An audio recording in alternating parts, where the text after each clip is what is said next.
All right, we're live. So, hello everyone, welcome to Functional World. It's really great to have you all here today, especially that I think we have a lot of new faces. So, welcome everyone. And please welcome Kannupriya, who is our guest today.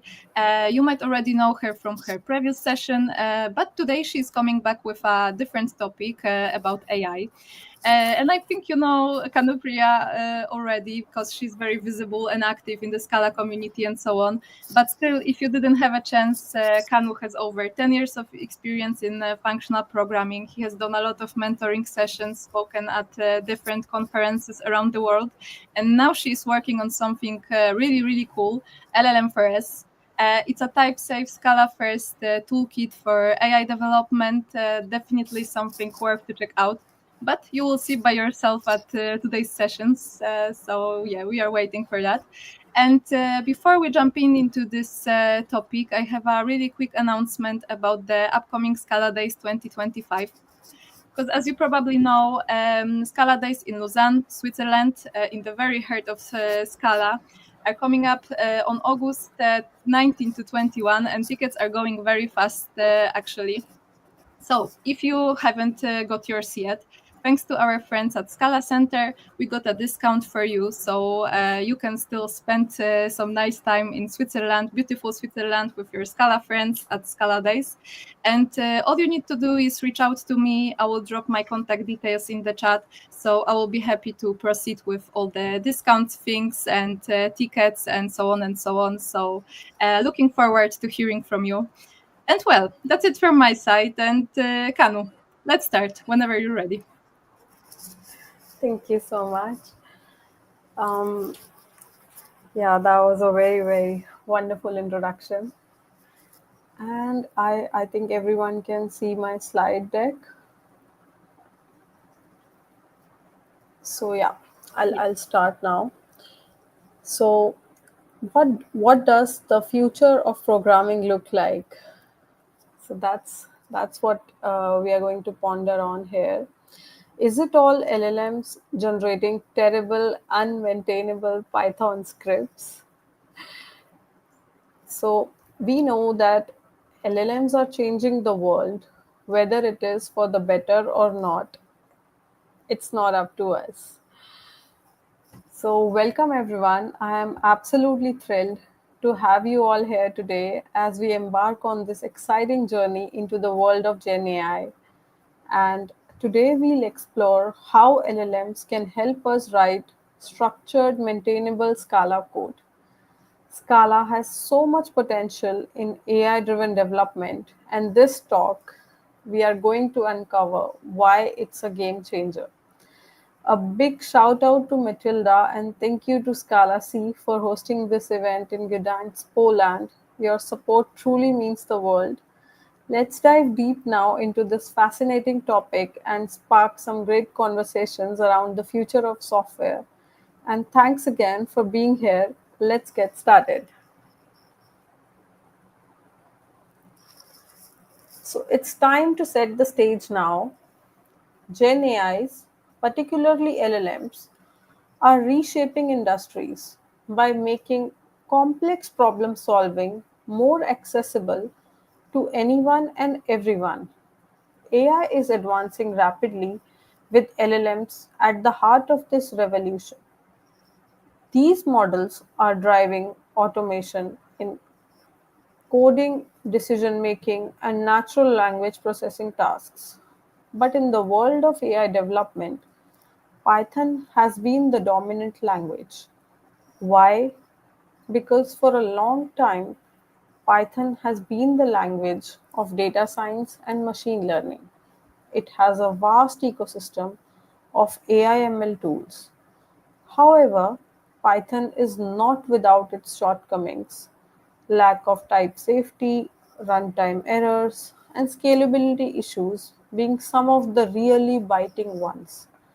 We all know that Scala is a better language for building tools and should have a prominent role in AI development's future. Can LLMs generate high quality code? We will argue that Scala due to its strengths, is the right target language for LLMs to write code as well. So, can LLMs write production grade Scala code? It's time to figure out. So, some things about me. I have been working with Scala and functional programming for over a decade now, with a strong focus on backend development and big data applications. I'm also an active open source contributor, and I really enjoy supporting the community through technical talks and actively mentoring students, including my involvement with Google Summer of Code.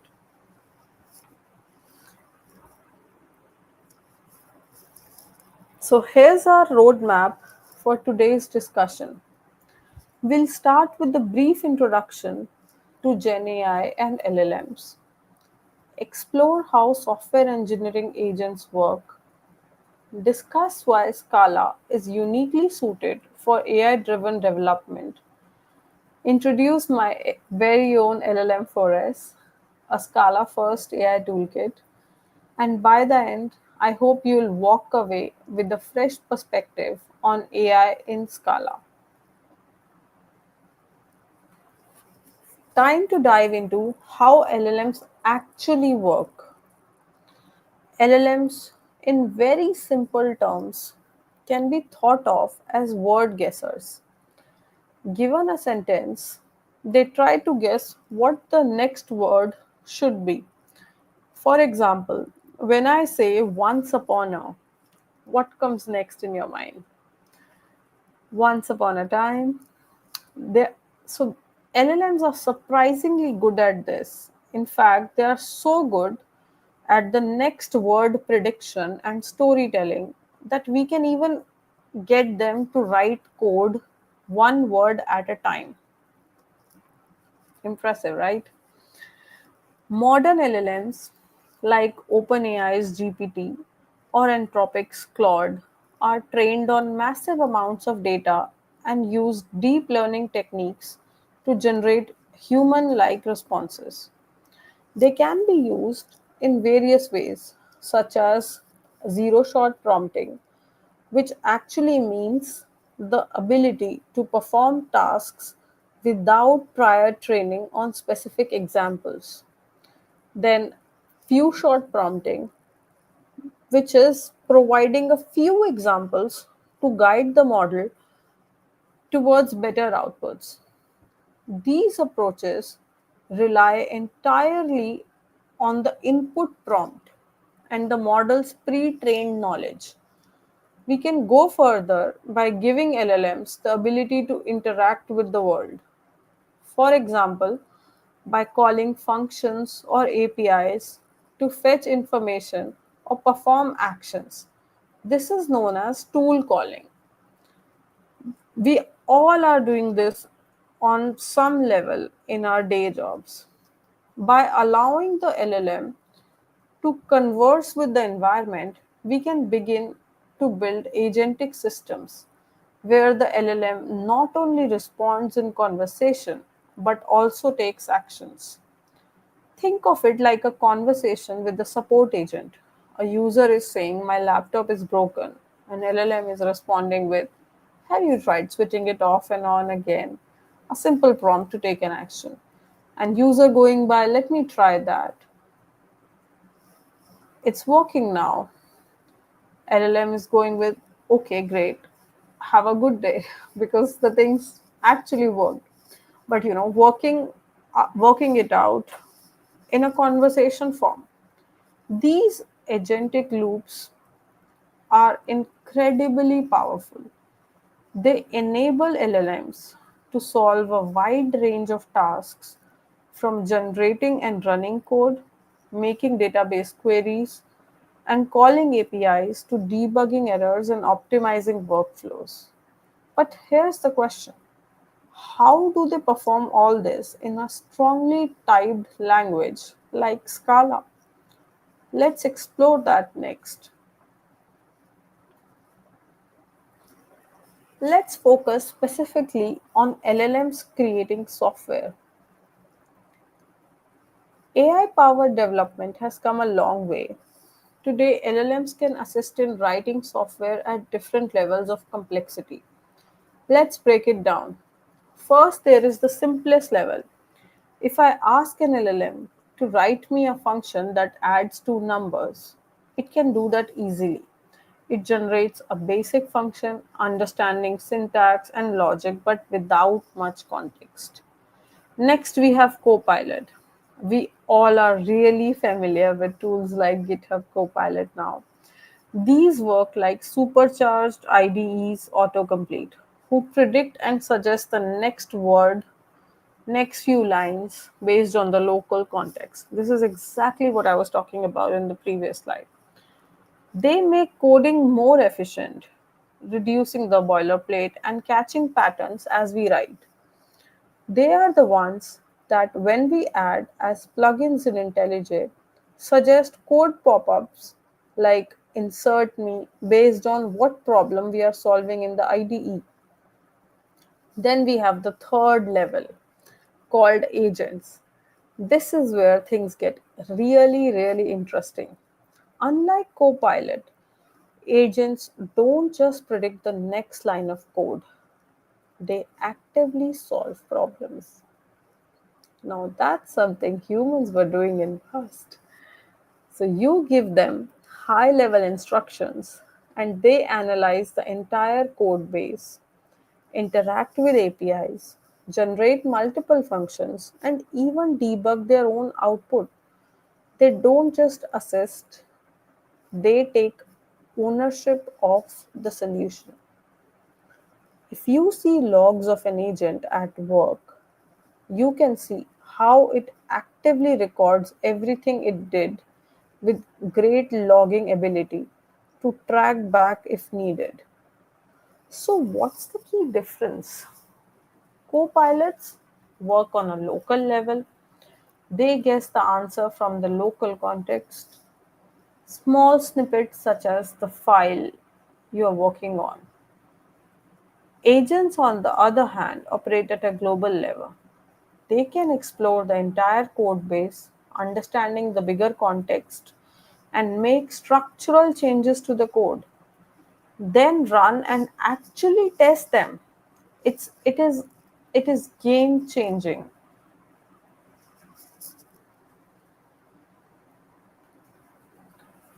How do we make agents build software? Let's talk about the new cool tool, the software engineering agent. Now, don't ask me how SWE becomes the acronym for software engineering agents. But here we are. Just like you, the agent has a set of actions it can take, tools, and it work in a loop, as we discussed earlier. At the most basic level, the core tools are find, read file, write file, and run command. Now imagine I gave you a Unix shell with just find, cat, sed, and the ability to run commands. Could you write software with that? I'm sure you can. Would it be slow and painful? Definitely. But it does work. And here's where the magic happens. LLMs can do the same thing. Given just a few basic tools, they can start building the software with. Moving on to the next version of it, V1. How do we make it better? If all I have, if all I gave you to solve problems were just find, cat, and said, sure, you could write software, but it would be slow. So let's give the agent more tools. First, a safe space to run the code.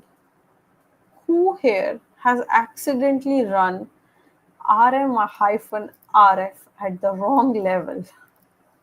I know I have, and if I can't always trust myself, can I really trust an LLM? That's why we run the code in a container.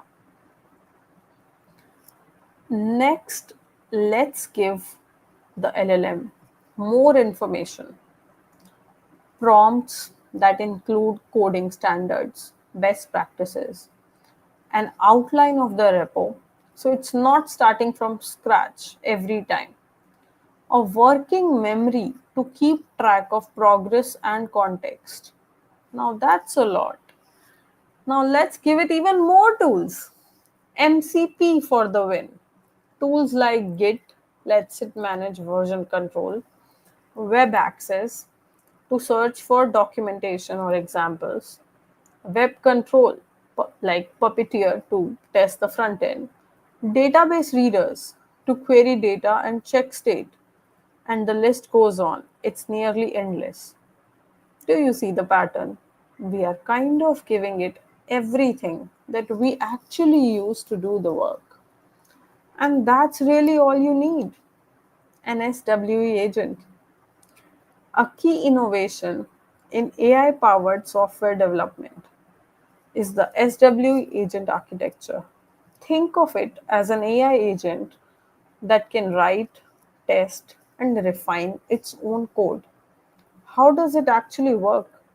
The agent operates in a containerized workspace with access to tools and test environments. It iterates like a human, takes instructions, write codes, run tests, observe results, and repeats. It includes a self reflection mechanism. It learns from errors, improves tests, and enhances the code quality over time. Now, getting agents to generate Scala helps significantly because it gives more immediate feedback, such as type errors. We humans loved Scala for this. Guess what? Agents is loving loving Scala for the same reason. This whole approach can be summarized simply: fail fast, fail early, and speed up the development lifecycle. Moving on to the next version, Scala version. Can we do even better? LLMs live on context. Information is the king. When it emits a Python script, maybe you can run MyPy or Black or Rough to try and find errors. But wait, we can do better. Scala gives us types and errors and consistency. If we write Scala and include compilation in the feedback, we give the LLM much more information to work with. By adding Metal's MCP, we can provide the LLM with accurate symbol search, etc. Getting agents to generate Scala will help the agent do its work by giving more timely feedback. For example, type errors. This approach can be described in simple words as fail fast, fail early, speeding up the development lifecycle. We believe that longer term, this will provide the best environment for agentic coding.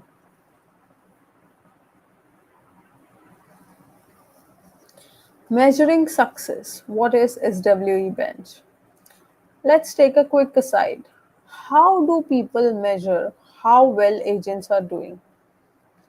SWE Bench is a way to benchmark the performance of software development agents, specifically for Python related tasks found in GitHub issues.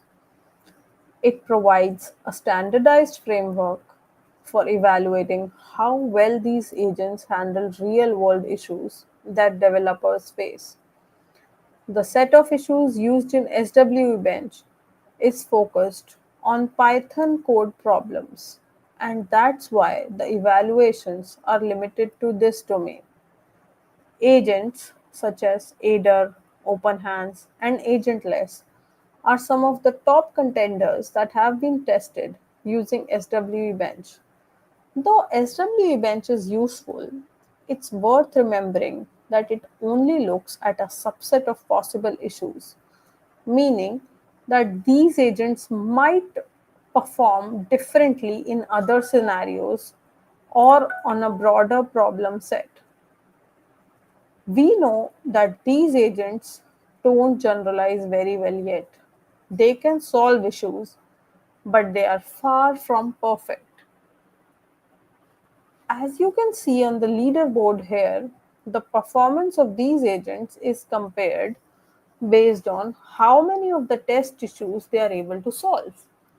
They take a GitHub issue and the code base and attempt to generate the right software change. Biggest wins so far are when the LLM gets better. The tools still have a long way to go. Claude 4 should be visible on the dashboard soon. We are expecting another set of improvements. It's crazy how fast it's moving. We all know that Scala is a fantastic language for building robust and scalable software. That's exactly why we all are here today. Whether you are using Scala for backend development, big data, distributed systems, you have experienced its power firsthand. But here's the challenge. While Scala excels in many areas, AI and ML tooling is overwhelmingly dominated by Python. Why is that? More importantly, can we change that? Let's dive into why Scala deserves a place in AI development, how we can bridge the gap with modern LLM techniques, and how projects like LLM-4S are paving the way for structured, type-safe AI solutions in Scala. Let's explore this together and see why Scala should be at the forefront of AI innovation. Oops, Python is dominant in AI, but Scala offers unique advantages for AI driven development. Building AI tools in Scala is better. But you know this already. I don't even know why I don't have a slide for this. Guess what? Scala is a great target language. It's all about context, providing LLM tools and information. There are types which provide checks to the code, metadata, which is what parameters are valid here, errors, which compiler provides high quality error messages, and a very rich library ecosystem.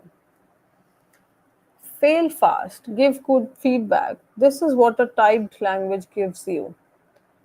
Python people are so desperate for this that they now have Pydantic, MyPy, Rough to try and enforce things built into the language. Introducing LLM-4S, a new Scala-first AI development toolkit. This project aims to bring structured, type-safe AI development to Scala. Here's everything that it will offer: structured AI workflows, ensuring AI driven development follow predictable, maintainable patterns. It will give tool calling and API interactions, which are for seamless integration with external tools, APIs, and databases. Then, multi step workflows, supporting iterative development and feedback loops similar to Python's LangChain. Agentic workflow framework, we all know about it now. And the last, Scala native AI development, leveraging Scala's strengths to improve reliability in AI workflows, both in tooling and in code generation. Active development for this is going on as part of Google Summer of Code program, where 4 interns have been selected for mini project subtasks which are actually funded by Google. Developers from various countries are also working on developing it. LLM4S is still evolving, but it promises to make AI development in Scala more accessible and efficient in multiple ways. To wrap up, let's recap what we have covered. LLMs are powerful, but current AI tooling is heavily Python centric. Scala provides better type safety, reliability, and maintainability for AI development, building AI and getting AI to build software. We believe that Scala is the right target language for LLM software generation. There is a lot of work to be done. Come help us prove it. Then we discussed the SWE Agent Architecture in great details, which enables AI driven software engineering with feedback loops. LLM4S is a promising Scala-first AI toolkit that brings structure to AI development. Next steps: get involved. Whether you are a Scala developer, AI enthusiast, open source contributor, we encourage you all to explore LLM4S and help shape the future of AI development in Scala. As we close, I encourage you all to explore how Scala can enhance AI development. Think about what a type safe AI ecosystem looks like and how we can push the boundaries of AI in functional programming. If you are interested in contributing, check out the project on GitHub, explore open issues, and join us in building a type safe AI powered Scala ecosystem. We greatly welcome collaborations from everyone. If you enjoyed this talk, please consider starting the project on GitHub. And before we wrap up, I would like to take a moment to introduce the incredible maintainers of LLM4S. Rory Graves, a Scala expert with over 30 years of experience, has made significant contributions to Scala compiler optimizations and AI driven research. A huge thank you to Rory for being an amazing co maintainer on this project, for his invaluable contributions to the creation of LLM4S, and for the opportunity to work alongside him in for giving me this opportunity in maintaining it. We would be delighted to connect on LinkedIn to discuss this project further. Looking forward to collaborating with you. This image is from the Scala Open Source Hack Night in London, where we actually brainstormed and discussed the project. And we have a LLM Forest Discord community running where everybody is very active. It's been there for a few months, over 6 months now. To wrap up, here are some resources to further explore the fascinating world of LLMs, intelligent development, and agentic programming.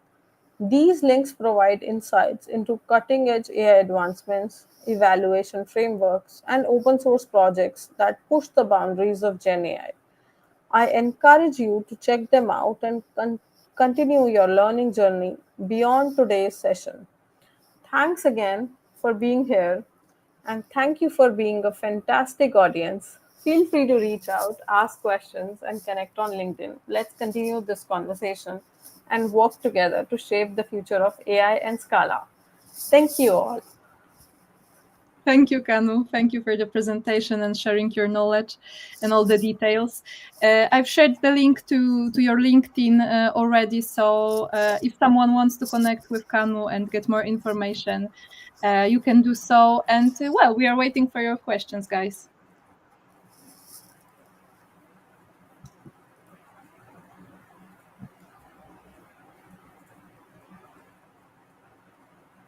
We're having some delays, so we will wait a couple of more minutes. I'm going through the comments meanwhile.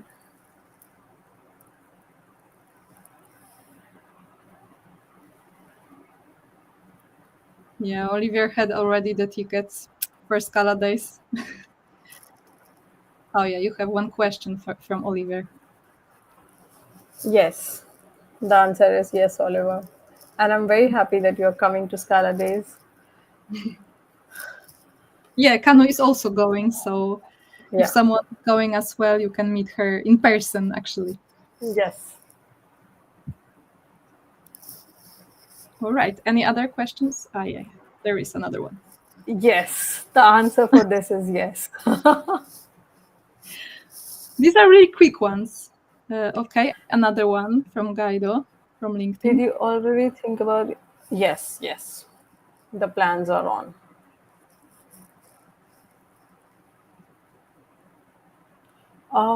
It's we are doing it on IDE for now. IntelliJ for now, yeah.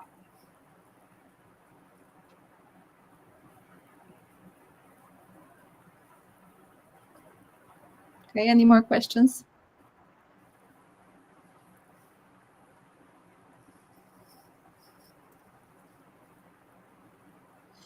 All right. So if you don't have any more questions, I think we can wrap up the meeting. Oh no, we have one more. Are not you think that making learning loops for agents with ability to run test and examine results will bring to less human readable code because humans will be excluded from learning process? Okay. So it's not that the humans will be entirely excluded from the learning process because there will still be some subtasks which the agent won't be able to handle, and those tickets will be assigned to humans. And apart from that, for validation purposes, every task that is being done, humans can go through the logs and go for initial validation for it. And yes, it's humans who are going to make it and make the system better, and sort of automate the existing tasks, and make agent do what they want to do. Yes, the stream is being saved. Yes, it will be The saved. I'm Yeah, the sending. recording will be posted shortly. Yeah, yeah, I'm sending the link.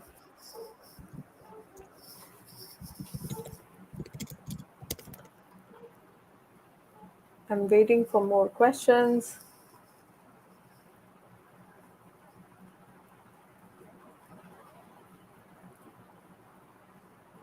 Oh, we have one from my co-maintainer.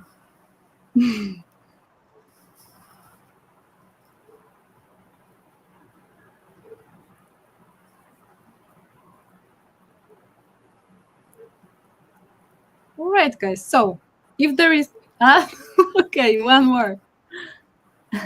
How is the correctness of the bindings ensured? Are there tests that compare the outputs of the original and the bindings? Yeah, so there are definitely test cases for checking the correctness of the bindings. And when we are creating tasks for the agent, we have expected solutions in place, and so it's about how we expect it to be. So with that standard, what we expect, we can check if it is correct, especially for the initial tasks.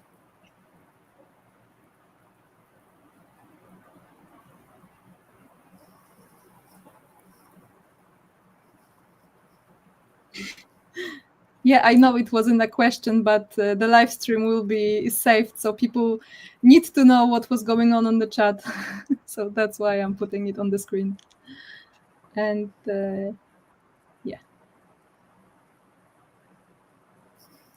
All right, guys. I think if you will have any more questions, Kanu is always open to answer all of them. So you can reach out to her on LinkedIn and on Discord or whatever, whenever and whatever you want to ask. And yeah, thank you once again, Kanu, for sharing this knowledge. I think it's very interesting topic and very hot one actually currently. So and yeah, thank you all for joining us, and see you next time in a month actually. Thank you.